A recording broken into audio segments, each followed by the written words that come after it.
Which brings me to my last exhibit, my last main exhibit, and takes us back to that phrase, shot down like dogs. Many of you will be familiar with the incident in question and with the media's take on it. Last year out in Whistler, BC, a dog sledding outfit called Howling Dogs Whistler Incorporated, having fallen on hard times since the end of the tourist rush that accompanied the Winter Olympics, decided to cull, that is kill, about 100 of their dogs. The boss ordered the main dog sled handler to shoot them execution style, and the employee complied, though with some practical difficulty. It took him the better part of a day to shoot and sometimes reshoot the animals, then bury them in a mass grave. The difficulties were not only practical. Apparently, understandably, the employee felt worse and worse about the task as the day wore on, and in the days following the massacre, he began to experience some kind of post-traumatic stress. When he filed for compensation with the Workers' Board, the story broke and went viral. But here's the crux of it. In the ensuing days, despite the range of Canadian and international news media that pursued the story, the narratives all followed the same vector. What an awful job to have to do. The poor employee, what a terrible man the boss must be, and let's force statements, explanations out of him and the company. After all, there are organizations that take in such luckless animals. The company didn't have to have them killed. The employee within this narrative framing was deemed a victim deserving of compensation. Only the SPCA seemed willing to hold him, too, accountable and culpable. I was baffled and still am. I won't for a minute question whether the man did in fact suffer post-traumatic stress disorder. I can well imagine he did. And I don't deny that Howling Dogs Whistler Incorporated did something very wrong, more wrong, in deciding on the cull and ordering an employee to carry it out. What baffles me here is that the media never once pointed out or pursued one obvious truth. The employee did not have to comply. You don't have to do something just because a boss tells you to do it. The worst thing that can happen, of course, is that you'll get fired. And in this case, the employee could easily have contested any firing and likely could have collected compensation for wrongful dismissal, rather than carrying out his orders and then suing for compensation after the fact. I wasn't in his shoes, and there were surely other publicly unknown factors in play, so I won't presume to pass judgment on him. But I do want to raise these issues, and more importantly, I want to ask why the media didn't raise them in the first place. I worry it's a frightening sign of the age. It's as if it doesn't even occur to anyone, in this case the media, whose actions reveal so much about the temper of our times, that you can question an order, that you can dissent, dispute, defy, and refuse. It makes me wonder if we are in fact becoming more compliant and complacent as a people, rather than less, more docile, amenable, and obliging. Many of you will have heard of Yale psychologist Stanley Milgram's famous experiments in the mid-60s, experiments designed to test the average person's level of obedience to authority figures. The Milgram experiment was the one where a scientist presided over an experimental subject playing the role of teacher, and another person, supposedly also an experimental subject, but really in cahoots with the scientist, who played the role of student. I'm going to say more about the study here simply because, if you're like me, for years you've been hearing about the study without knowing much about the particulars, and they're fascinating and relevant. Okay, teacher and student are in separate rooms, in contact vocally, but not visually. Teacher reads out to student a question with multiple answers. If the student answers wrong, the teacher is instructed by the presiding scientist to press a button which, the teacher believes, will deliver an electrical shock to the student. Initially a painless 15 volts, but eventually, step by step, a massive and very dangerous dose of 450 volts.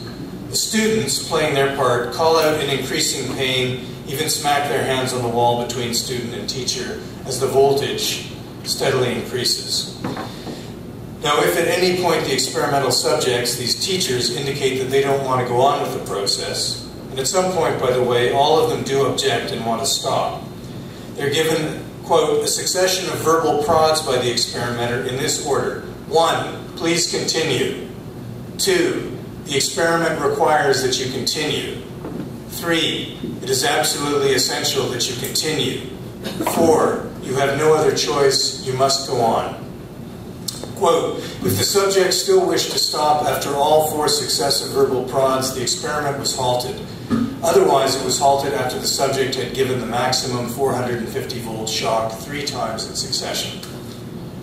Now, how many of those subjects do you imagine would actually go to the point of delivering the 3 final shocks? A related Milgram study suggested most of us think only a small percentage of participants would do so. Sadly, that's not how it works out. Let me quote again. In Milgram's first set of experiments, 65%, 26 out of 40, the participants administered the experiment's final massive 450-volt shock, though many were very uncomfortable doing so. End quote. And here's Milgram's summary of his findings. I set up an experiment to test how much pain an ordinary citizen would inflict on another simply because he was ordered to by a scientist. Stark authority was pitted against the subject's strongest moral imperatives against hurting others, and with the subject's ears ringing with the screams of the victims, authority won out more often than not. The extreme willingness of adults to go to almost any lengths on the command of an authority constitutes the chief finding of the study, and the fact most urgently demanding explanation. Ordinary people simply doing their jobs and without any particular hostility, and here we get back to the dog handler and Whistler, can become agents in a terrible destructive process. Moreover, even when the destructive effects of their work become clear and they are asked to carry out actions incompatible with fundamental standards of morality, few people have the resources needed to resist authority. Milgram first conceived of his experiment during the 1961 trial of the Nazi Adolf Eichmann, whom, by the way, the poet Irving Layton once brilliantly described as compliant clerk to that madman, the human race. Milgram was wondering how it was that so many decent people all over Europe could have colluded with or turned a blind eye to the programs and pogroms of the Nazis. His experiment took place during the early days of the Vietnam War, still a time of great conformity in the US and elsewhere in the Western world. Still, 4 years later, in the late 60s, when Warrant Officer Hugh Thompson heroically broke ranks and refused at the risk of his own life to comply, things seemed to be changing. Question authority was a popular motto. Protests against the Vietnam War spilled across the USA and Europe. Young men sensibly started dodging the draft. The hippie movement went global. And yet, here we are now, over 40 years after that alleged revolution in consciousness, most of us apparently as willing as ever to comply and obey. Because, over the last 4 decades, Milgram's experiment has been repeated in different countries and settings, and the results have remained chillingly consistent. On average, just under 2/3 of experimental participants reluctantly go on to deliver those enormous final shocks. Fake shocks, but they believe they're real. And this is why, in my view, we need to rethink the ways in which our children and teens are educated both at home and at school, which naturally creates a potential conflict of interest, as I suggested before, that of parents hoping their children will respect their authority, yet trying to teach them to resist authority. But there has to be a way. Many of Milgram's colleagues, seeing the consistency of the experimental results, have concluded that they reflect some sort of preloaded hierarchical tendency in people, as if 2/3 of us are natural Untermenschen, born to obey. I don't believe it. After all, if Hugh Thompson, after a highly conservative and militaristic upbringing, was able to break ranks so dramatically, we should all be able to. Somehow we have to instill in the next generation a deeper sense of individual moral agency and autonomy, an ability to intervene when necessary, to defy self-style experts, and to refuse compliance with hierarchies that we can't in good conscience assent to. In the meantime, I think we urgently need to get a good Samaritan law on the books in Canada, not counting Quebec, by the way, which already has one.